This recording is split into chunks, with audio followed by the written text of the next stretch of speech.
The old rag.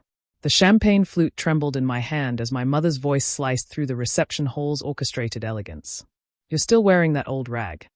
She said it loud enough for the photographers to hear, loud enough for the string quartet to pause, loud enough for my brother James's new in-laws to exchange knowing glances. My name is Serena Dalton, and I was standing in the middle of a $200,000 wedding wearing a simple navy dress I'd bought at Target 6 years ago. The same dress I'd worn to my college graduation, my job interviews, and now to my brother's marriage to Winter Haven Hotel heiress Catherine Winslow. Pathetic, my mother continued, her diamonds catching the light from the three-tier crystal chandelier. "James, darling, perhaps we should have included a dress code on the invitations.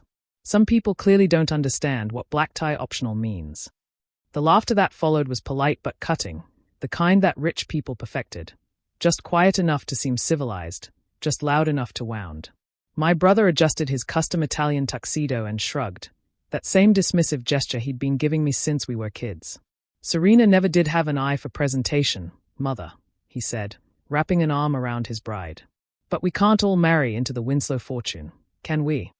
Catherine, dripping in her grandmother's heirloom pearls, gave me a pitying smile. "Oh, Serena, if you needed help with an outfit, you should have asked. I'm sure we could have found something appropriate." I took a sip of champagne, not the premium bottles they were serving at the head table, but the house brand relegated to the back where they'd seated me with the catering coordinator and someone's plus one who got too drunk during cocktail hour. "This dress is comfortable," I said simply. "Comfortable," my father repeated from his seat, the word dripping with disdain. "Your brother's wedding to the Winslow family, and you prioritized comfortable. Though I suppose when you're working as a..." He paused, pretending to forget. "What is it you do again?" "Bookkeeping." "Something like that," I murmured. My cousin Brittany, eager to join the blood sport, leaned forward. "She does data entry for some startup. Probably why she couldn't afford anything nicer. We should start a fund. Dress Serena appropriately for family functions." More laughter. My cheeks burned, but I kept my expression neutral. I'd learned long ago that showing pain only encouraged them. The Dalton family had always been like this, a hierarchy built on who could cut deepest while maintaining the appearance of elegance. At least she showed up, my Aunt Margaret offered half-heartedly. "Though next time, dear, maybe consider renting something. There are services now for people who can't afford." She was interrupted by the sound of expensive Italian leather shoes moving quickly across marble. Harrison Pike, CEO of the Winter Haven Resort Group, was practically jogging toward our table, his face flushed with something between panic and excitement. "Ms. Dalton," he called out, loud enough to turn every head in the ballroom. "Ms. Serena Dalton." My mother's expression shifted from smug to confused. "Is there a problem with the catering? Serena doesn't work for me." Harrison Pike laughed, but it was nervous, almost hysterical. "Ms. Dalton, I've been trying to reach you for weeks. Your lawyers said you'd be here, but I didn't expect." He stopped, looking at my navy dress, my simple ponytail, my lack of jewelry. "You're really, huh? SM Dalton Holdings." The ballroom fell silent. Even the string quartet sensed something monumental shifting in the atmosphere. "Mr. Pike," I said quietly, "this probably isn't the time. You OWN this entire resort chain." The words exploded out of him like he couldn't contain them any longer. "The Winter Haven properties? All 43 locations. The papers were filed this morning. The final transfer went through. You're my new boss. You're everyone's." He gestured wildly at the ornate ballroom, the staff, the very ground we stood on. "You own everything." I pulled out my phone, swiped to my documents, and showed him the deed.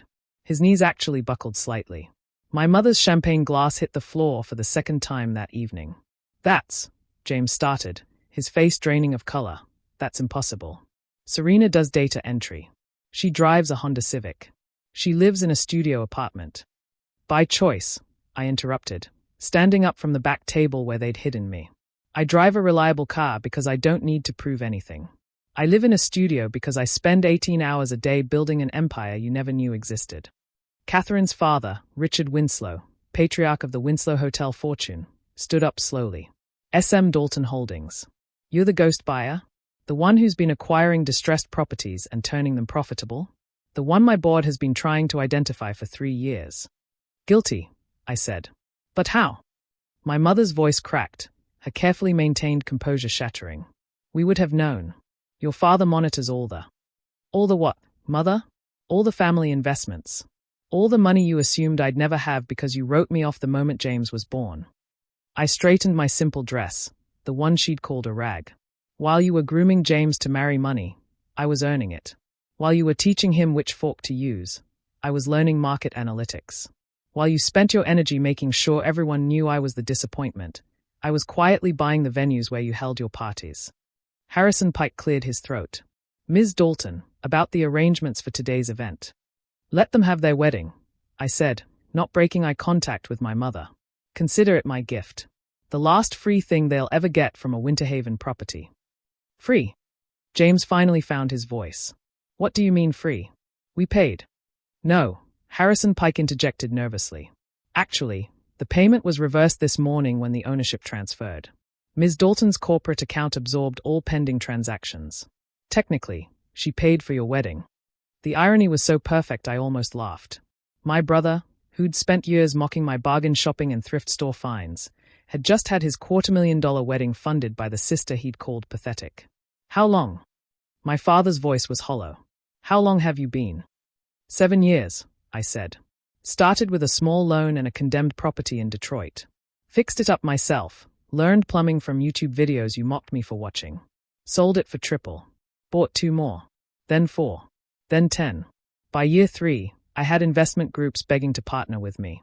By year 5, I was acquiring entire portfolios. In this dress. My Aunt Margaret gestured weakly at my navy outfit. In this dress, I confirmed. And jeans. And pajamas. Because what I wear doesn't determine my worth. My work does. But you never understood that. You were too busy judging the surface to notice the substance. Richard Winslow stepped forward, his business instincts overriding social protocol. Ms. Dalton, I apologize for my earlier ignorance. The Winslow Group would be honored to discuss potential partnerships. Perhaps over dinner. With respect, Mr. Winslow, I said, meeting his gaze steadily. I don't do business with people who judge strangers by their clothing. Your daughter spent 10 minutes earlier explaining to anyone who'd listen how some people don't belong at certain events. I'm assuming she learned that from somewhere. Catherine's face went scarlet. I didn't know. Exactly, I said. You didn't know. None of you did. Because you never asked. In 15 years, not one of you asked what I was building, what I was dreaming, what I was achieving. You were too busy making sure I knew my place. I looked around the ballroom.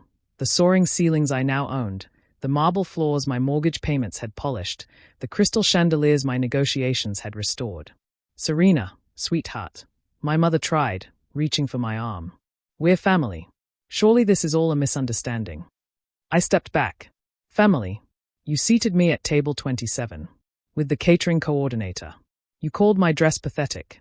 You laughed when James said I'd never amount to anything. That was just. We were joking. No, I said firmly. You were performing. Making sure everyone knew I was less than. Making sure the Winslows understood James was the successful child. Well, congratulations. You succeeded. Everyone here knows exactly what you think of me. My phone buzzed. Another acquisition had just closed, a boutique hotel chain in California. $3.7 million. While my family was mocking my dress, I'd just expanded my empire by another degree. I need to go, I said, tucking my phone away. I have a conference call with Tokyo in an hour. We're discussing the Asian market expansion. You can't leave. James finally exploded. This is my wedding. Which I paid for, I reminded him. Every flower, every canapé, every note from that string quartet. The honeymoon suite you'll sleep in tonight. The villa in Greece you're flying to tomorrow. All of it exists because I wrote checks while wearing this pathetic dress. I started walking toward the door, but paused at the head table. Oh, James. That promotion you've been expecting at Whitman Industries. Your boss is Maxwell Whitman, right? Lovely man.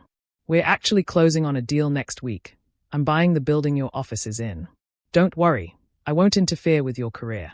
I'll treat you exactly the way you've treated me, like you don't exist. The silence was complete now, even the waitstaff frozen in place. Serena. My mother called out desperately.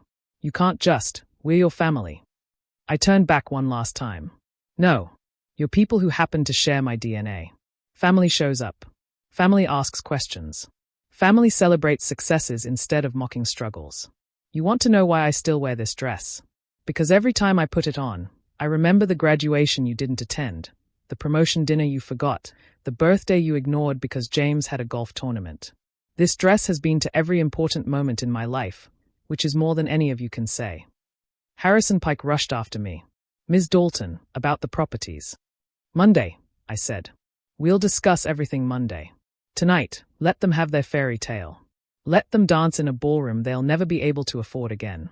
Let them toast with champagne they couldn't buy if they pooled their resources. Let them pretend for one more night that they are the successful ones. And tomorrow they'll wake up and realize that every single person at this wedding now knows the truth. The disappointment they've been mocking for years could buy and sell everyone in that room.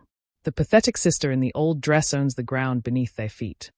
I walked out of the Winter Haven Grand Ballroom, my target dress swishing against my legs, my head held high. Behind me, I could hear the explosion of voices, shock, disbelief, rapid recalculations of everything they thought they knew. My phone rang. Harrison Pike again. Ms. Dalton, I'm so sorry, but your family is demanding to know if this is real. They are saying you're lying, that it's impossible. Check your email, I said. I sent him the full portfolio, every property, every acquisition, every profit margin. The 7-year journey from a condemned house in Detroit to a real estate empire worth $847 million. I could hear his gasp through the phone, then the murmur as he shared the screen with others. Tell them, I said, climbing into my Honda Civic, the car they'd mocked for being too practical, that the next time they want to use a Winter Haven property, they'll pay full price. No family discount. No special treatment. They'll be customers, nothing more. Yes, Ms. Dalton. I hung up and started driving. In my rearview mirror, the Winter Haven Grand grew smaller, its lights twinkling like the diamonds my mother loved so much. Through the ballroom's floor-to-ceiling windows, I could see figures pressed against the glass, watching me leave. My phone lit up with messages. Cousin Brittany, Serena, we should catch up. Uncle Thomas, always knew you had potential. Friends of friends of friends suddenly remembering my name. I deleted them all without reading. Then one came through that made me pause. From Catherine Winslow, now Catherine Dalton. I'm sorry. You deserved better. We all knew it, but nobody said it. That's on us. I didn't respond, but I didn't delete it either. Maybe someday, years from now, when the sting had faded, there might be room for conversation. But not tonight. Tonight, I drove to my studio apartment, the one they pitted me for, not knowing I owned the entire building. I hung up my navy dress carefully, the same way I had after every important event. It wasn't designer. It wasn't expensive. But it was mine, purchased with my first paycheck from a job my family never bothered to ask about. Tomorrow, the business world would buzz with the revelation of who SM Dalton really was. The mysterious holdings company that had been reshaping the hospitality industry would have a face, a woman in a simple navy dress who'd built an empire while her family wasn't looking. But tonight, I opened my laptop and pulled up the next acquisition file. A resort chain in Miami, distressed but salvageable. While my brother honeymooned on my dime in my property, I'd be negotiating the deal that would push my net worth past $1 billion. He could have the spotlight, the society wedding, the Winslow name. I had everything else. And I'd earned it all wearing that same pathetic navy dress.